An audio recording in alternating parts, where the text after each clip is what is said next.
बहुत समय पहले की बात है।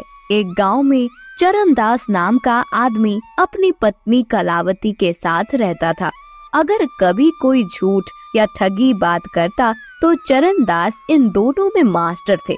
एक दिन उसके दिमाग में एक ख्याल आया कि अगर उसको अमीर आदमी बनना है तो ठगने के लिए गांव का सरदार ठीक आदमी रहेगा। दुनिया में उसके पास बस अब एक ही चीज बाकी रह गई थी, वह थी उसकी बकरी। नहीं, उसके पास दो चीजें थी। अगर तुम उसे गिनो तो क्योंकि साथ में उसकी पत्नी भी तो थी। एक दिन उसने अपनी पत्नी से कहा, मैंने अमीर बनने के लिए एक तरकीब सोची है। उसमें तुमको और बकरी दोनों को मेरी सहायता करनी पड़ेगी, क्योंकि अब केवल तुम दोनों ही मेरे पास रह गए हो और तुम तो मेरे लिए बहुत ही कीमती हो। खास करके इस समय अपनी तरकीब को काम में लाने के लिए मुझे तुम्हारे सोने के हार की जरूरत पड़ेगी, जो मैं अपनी बकरी को दूंगा। जी ठीक है, आप जैसा बोलोगे मैं वही करूंगी, लेकिन इस बात का ख्याल रखना कि वो हार तुम्हारी माँ यानी मेरी सास की आखिरी निशानी है। अगले दिन उसने अपनी पत्नी का सोने का हार लिया और उसके कई छोटे छोटे टुकड़े कर दिए। उनमें से एक टुकड़ा उसने बकरी के चारे में मिला दिया।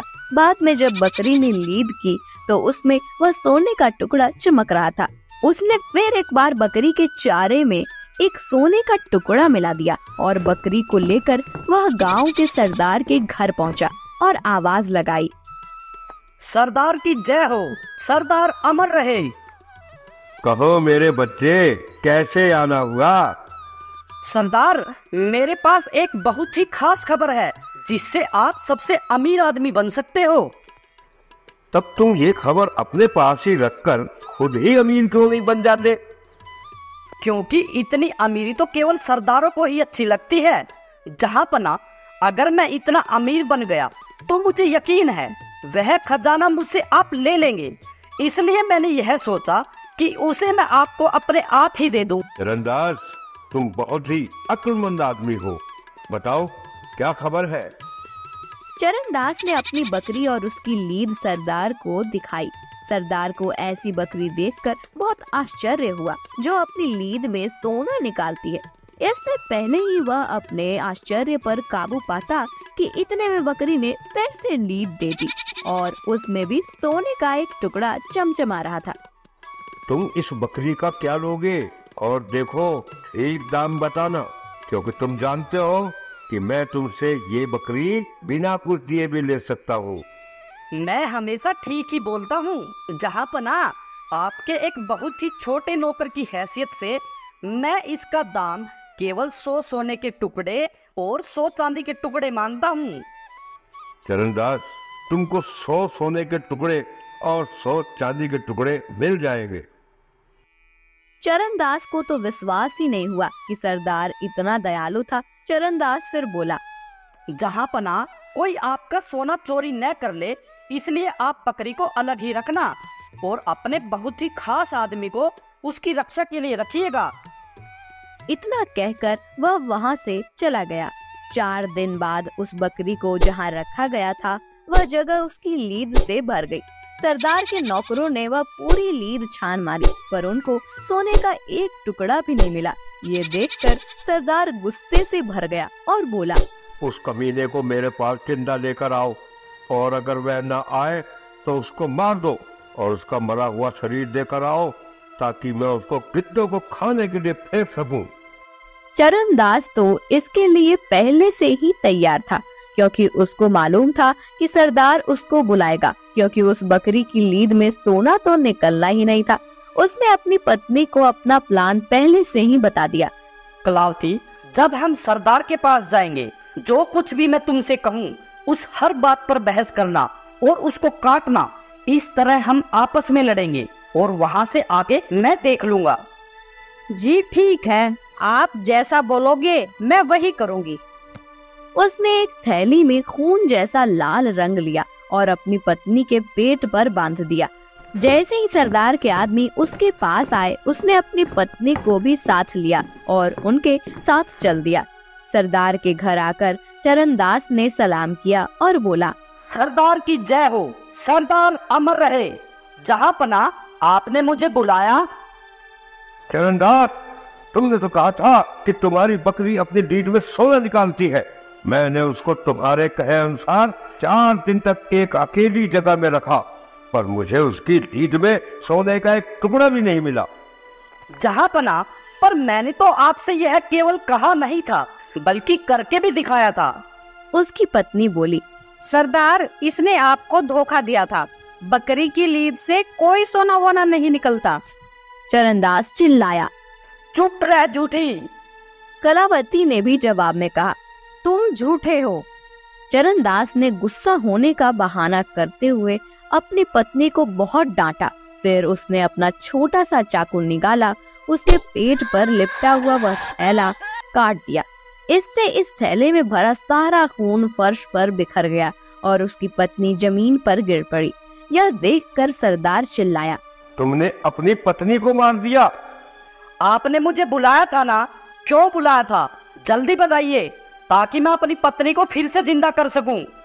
सरदार ये सब देखकर परेशान था। वह बोला, तुमने अभी अभी एक इतना बड़ा जुर्म किया है और तुम मुझसे पूछ रहे हो कि मैंने तुमको यहाँ क्यों बुलाया? भूल जाओ कि मैंने तुमको यहाँ बुलाया है। तुमने अपनी पत्नी को मारा है। तुमने एक भयानक जुर्म किया है, वह भी मेरी आंखों के सामने। अब तुम उसकी सजा भुगतने के लिए तैयार हो जाओ। चरणदास ने तुरंत ही एक गिलास भरकर पानी मांगा। सरदार ने पानी मंगवा दिया। चरणदास ने उसके ऊपर कुछ शब्द बोले।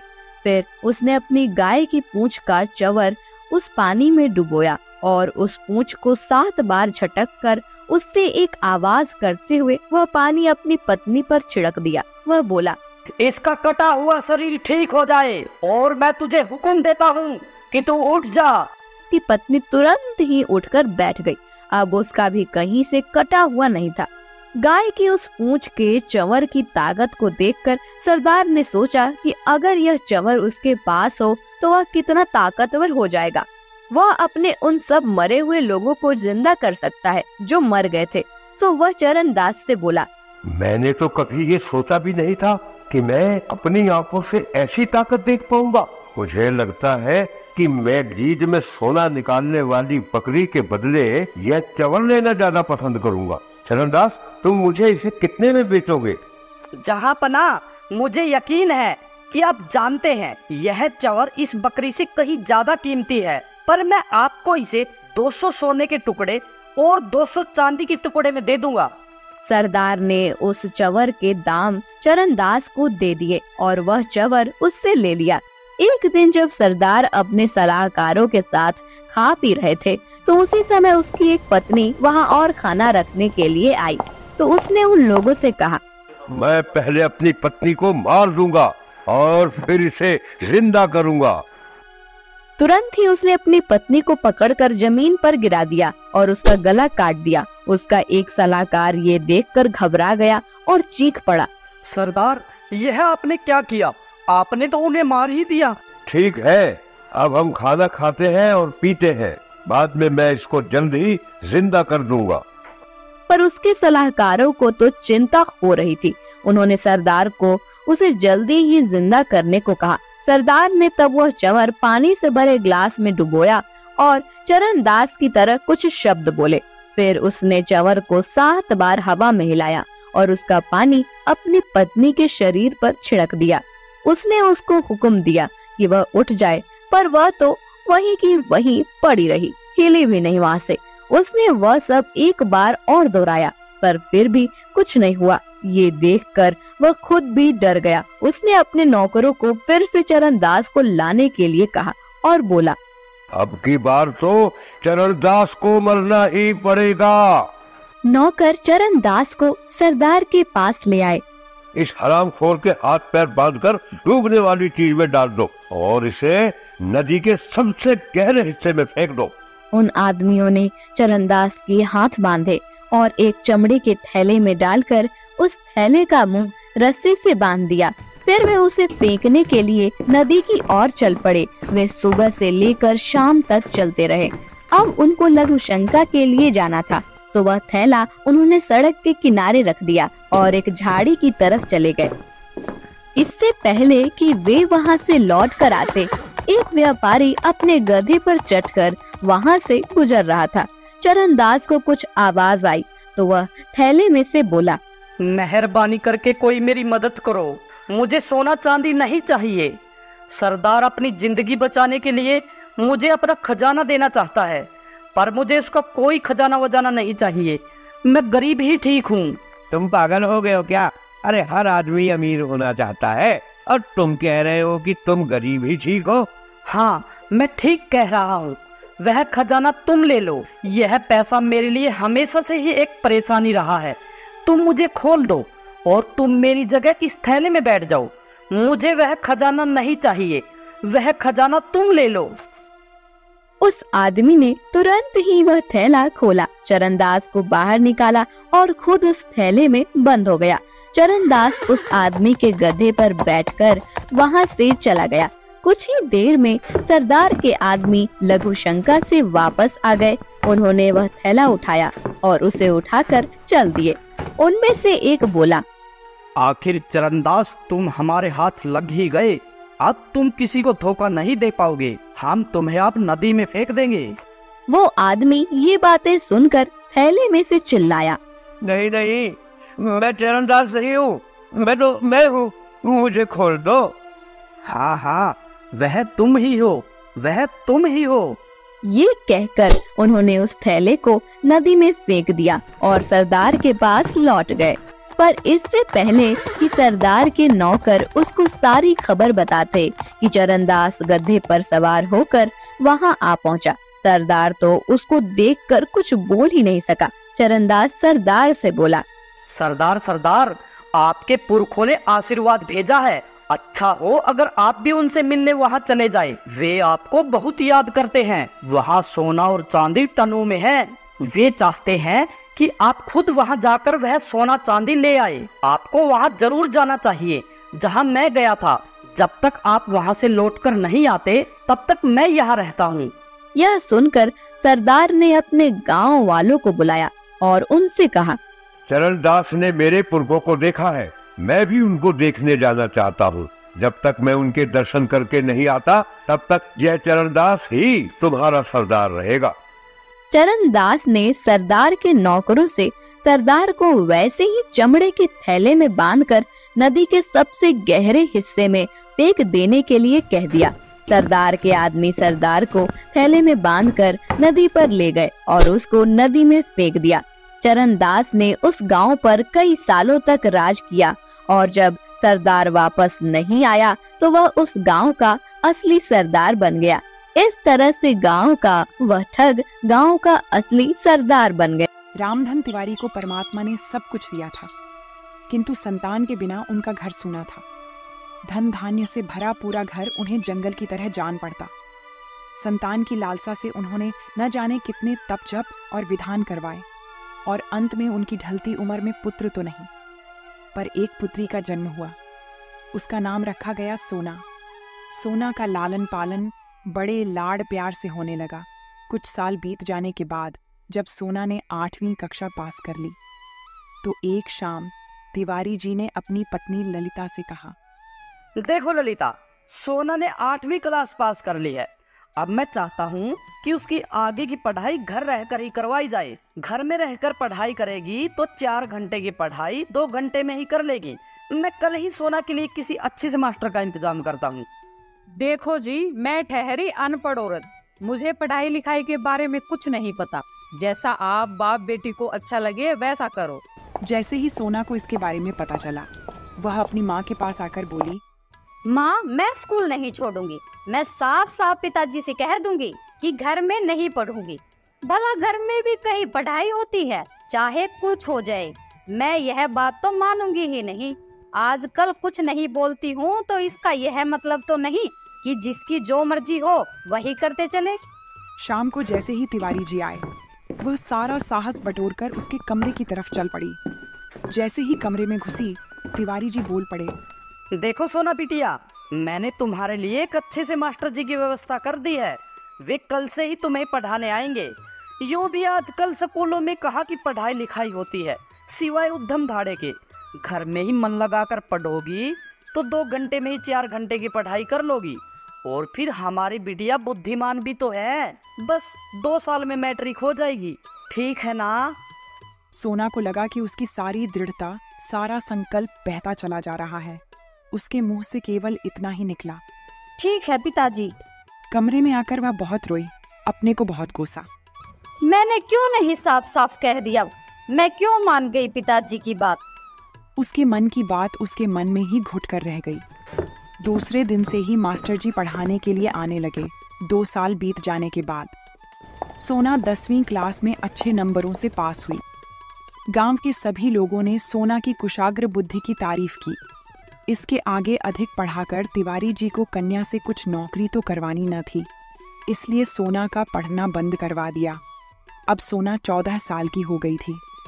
उसकी सुंदरता को देखकर गांव वाले कहते, तिवारी जी, तुम्हारी लड़की तो देहात के लायक नहीं है, इसका विवाह तो भाई कहीं शहर में ही करना। सुना है शहर में बड़ा आराम रहता है।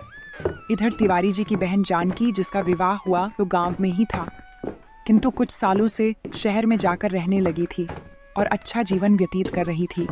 इन सब बातों को देखते हुए सोना की माँ ने तिवारी जी से कहा, मैं अपनी सोना का विवाह शहर में ही करूंगी। मेरी सोना भी पैरों में पतले पतली चांदी की पायल और काले स्लीपर पहनेगी। चौड़े किनारे की सफेद साड़ी और लेस लगा हुआ जैकेट पहनकर वह कितनी सुंदर लगेगी।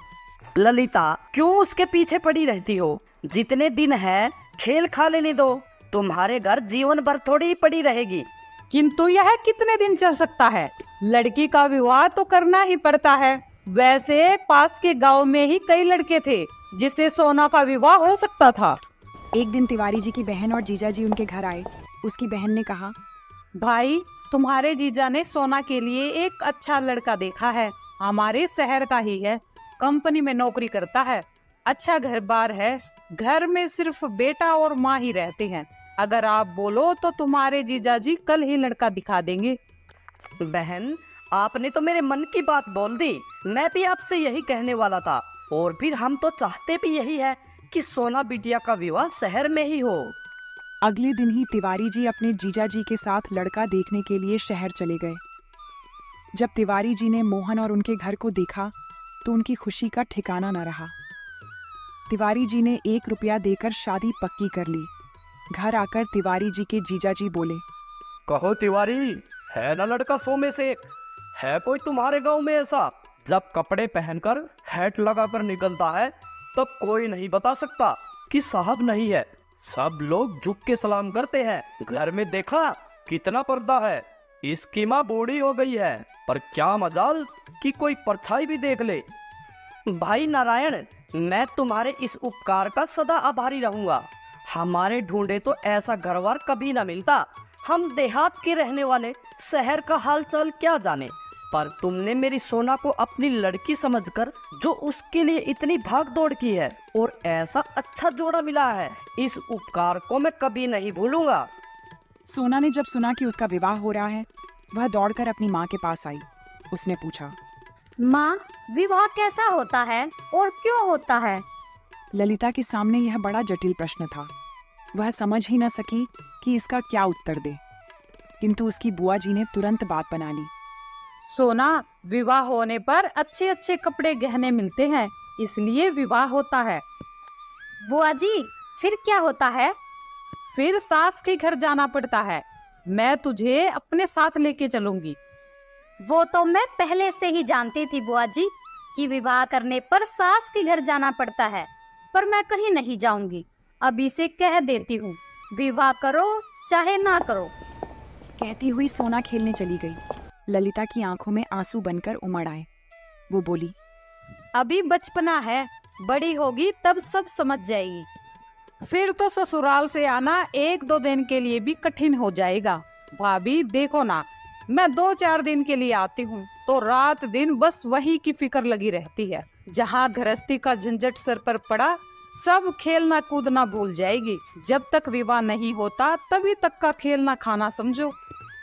जानकी दीदी, तुम लोगों की दया से मेरी सोना सुखी रहे। जैसे उसका नाम सोना है, उसके जीवन में सोना ही बरसता रहे। कुछ दिनों के बाद सोना का विवाह हो गया। विदा का समय आया। तिवारी जी बोले, सोना बेटा, नए जीवन का स्वागत खुले दिल और दिमाग से करना। मुझे भरोसा है कि तुम अपनी समझदारी से सब अच्छे से संभाल लोगी। पर चाहे कुछ भी हो जाए, ये मत भूलना कि ये घर हमेशा वैसा ही तुम्हारा रहेगा जैसे पहले था। सोना विदा हो गई, किंतु घर पहुंचने पर वह एक कोठरी में बंद कर दी गई और बाहर से साफ हवा उसे दुर्लभ हो गई। 4-6 दिन में ही उसके गुलाबी गाल पीले पड़ गए। एक दिन मोहन ऑफिस चले गए। सास सो रही थी। सोना आंगन के बाहर के दरवाजे के पास चली आई। यहाँ देहात की सुंदरता तो न थी, फिर भी साफ हवा तो थी। किंतु उसी समय एक बुढ़िया उधर से निकली। सोना को उसने दरवाजे के पास देख लिया। उसने आकर मोहन की माँ से कहा, बहू को जरा संभाल कर रखो, न साल न 6 महीने अभी से खड़ी होकर झांकती है। यह लक्षण अच्छे घर की बहू बेटियों को शोभा नहीं देते। मोहन की अम्मा, तुम्हारी इतनी उम्र हो गई, आज तक किसी ने परछाई तक न देखी, और तुम्हारी बहू के ये लक्षण, कलयुग इसी को कहते हैं।